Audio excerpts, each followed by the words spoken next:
Welcome to the testing center. Hi, I'm new here, so do you mind telling me how this works? Not a problem. Okay, thank First you. of all, you need a special key to get in here. Okay. Come on in and I will show you the rest.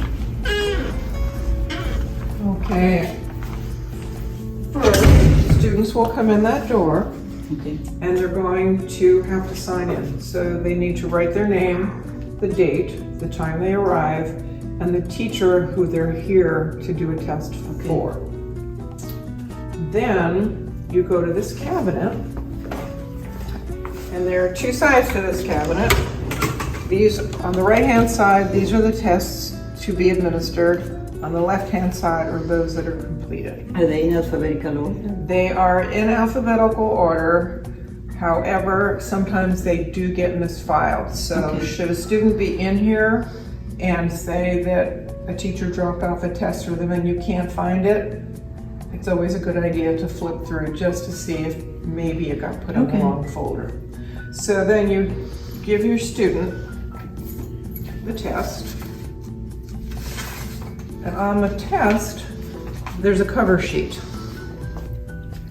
And that cover sheet has the teacher's name, the student's name, the date that they need to take the test on or by. Sometimes they'll leave it here for a few days, and any special instructions. So it will say how many minutes the student is allowed to use, if they can use a book, if they can use notes, if they have extra time, whatever it may be. All that information is on the cover sheet. So you then need to take this cover sheet and you'll see a start time and an end time. You need to mark on here when the student begins the test and when they finish the test.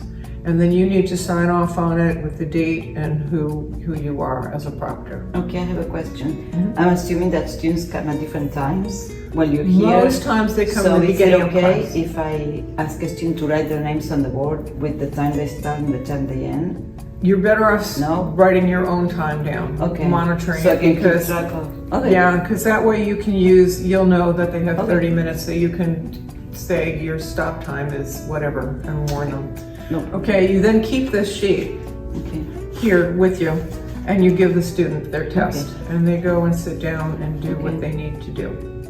When they're finished, you take it back from them, and then on the left-hand side of this file cabinet are the completed exams, and these two are done alphabetically. So you just put the completed back in and you reattach this cover sheet to the completed thing. Sometimes there's a student who may come in and not have enough time to complete their test.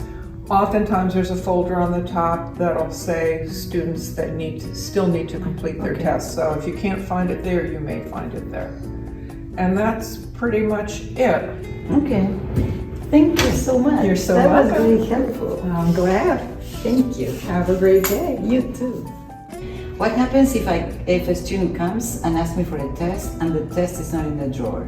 Sometimes that happens. Sometimes the teacher forgets to drop it by, or they just haven't been here before the student comes. In that case, I would suggest that the student go back to their teacher and tell them that they came to do their test and it wasn't here. So that way they know that it's missing. That makes sense. Thank you. You're welcome. Okay.